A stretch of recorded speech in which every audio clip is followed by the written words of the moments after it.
I am sure this is the same group of Indians that scalped that old prospector Enoch Rhodes last month. This big mountain just got a lot smaller. Alright, if I can stay in the timber until I get below their camp, I can cross the river and make it to Wyoming in safety. I angle my horse down the hillside as quiet as I can. I'm doing good. I'm almost at the river.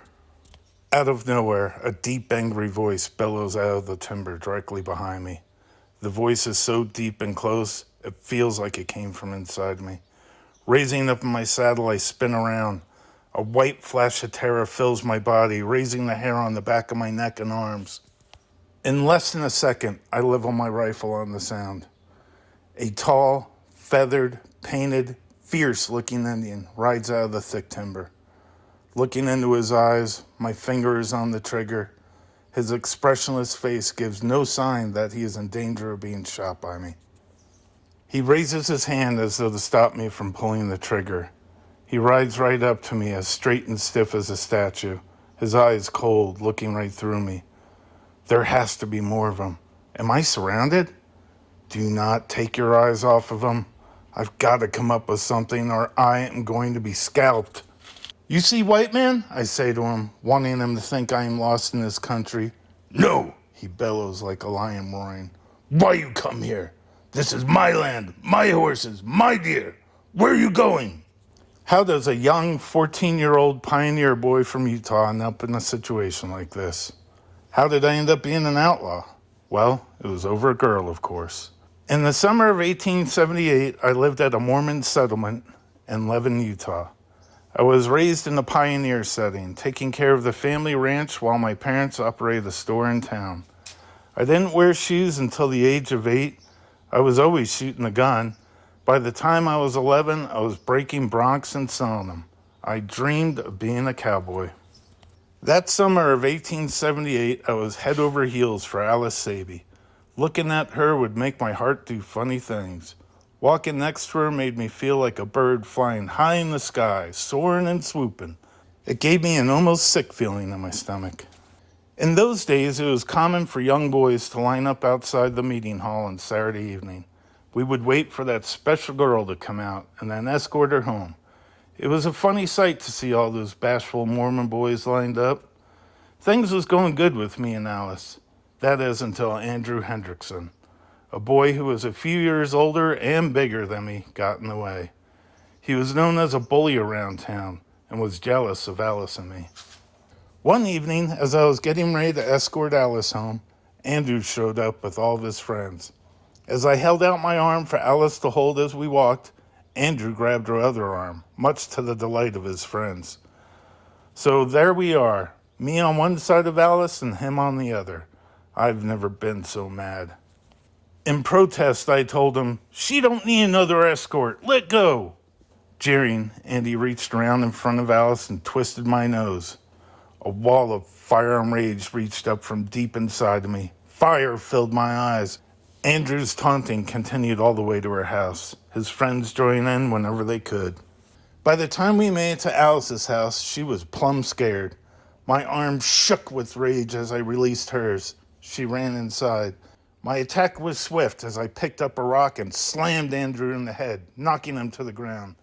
Next, I grabbed a picket off the fence and beat Andy in the head with it. Blind rage wouldn't let me stop. I beat him and beat him. I could feel his head getting soft. Finally, his brother pulled me off. Coming to my senses, I heard someone yell, "He killed him! Get the doctor! Someone get the marshal!" I've got to leave. I can't go to jail. They'll hang me. My legs moving faster than they ever had, I made a beeline for home. I'll grab my gun, our fastest horse, and some food. Where am I going to go? I'll go to Wyoming. Brown's Hole. I know there are some big cattle outfits there. I'll change my name. No one will know me.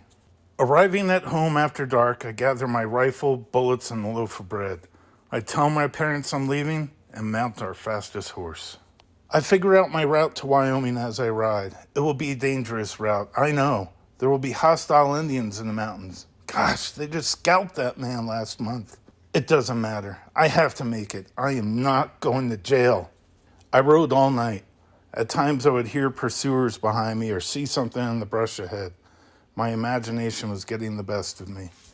At daybreak, I happened upon the Sam Pete freighter, preparing breakfast. I took a chance and asked him if I could join. When he asked me my name, I had to think quick. This is when I came up with the name Matt Warner. I rode all day, always looking over my shoulder. There's no turning back for me. What's done is done. That evening, I rode into a Denver Rio Grande Railroad construction camp.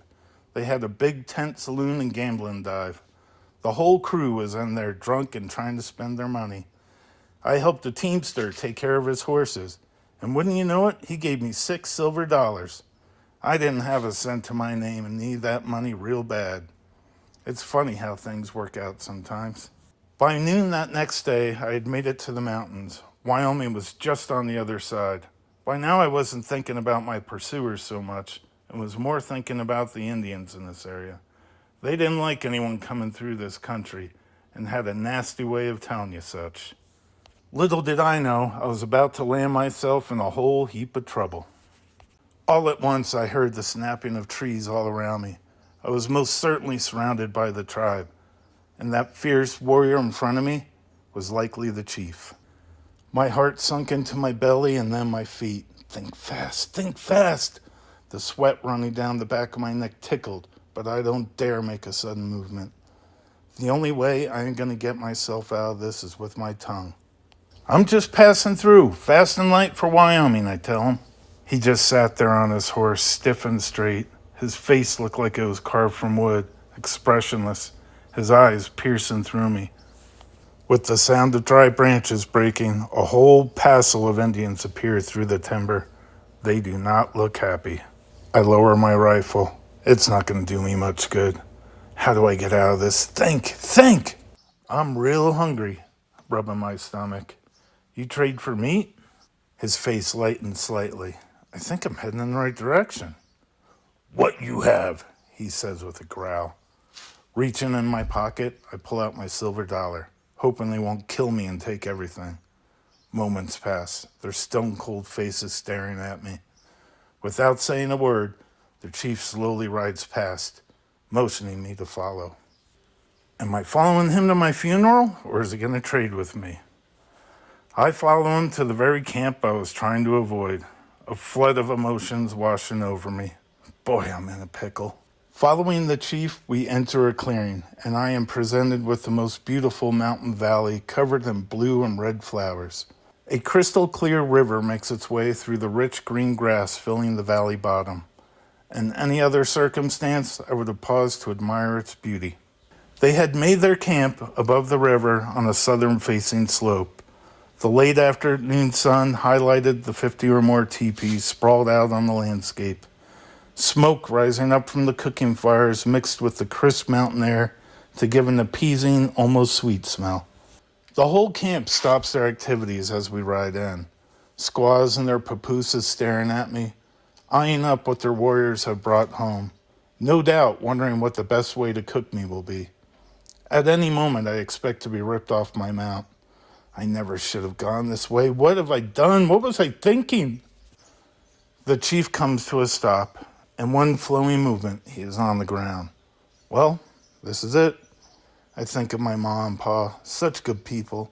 I wish I could just tell them how sorry I am. Give them one last hug.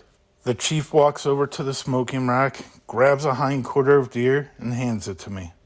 Trying not to show too much emotion, I pull a $1 out of my pocket and hand it to him. I take the meat and wrap it in my coat. We both give a nod that the trade is complete. As I ride away, they give me a friendly wave. Can you believe that? An honest trade made them my friends. Ain't that something? Well, it didn't take much longer and I was in Wyoming. I knew no lawman would follow me here. Making my way to Diamond Mountain, I stopped at the first big outfit I ran into. They hired me on and taught me how to wrestle cattle and horses. No turning back for me now. I was an outlaw.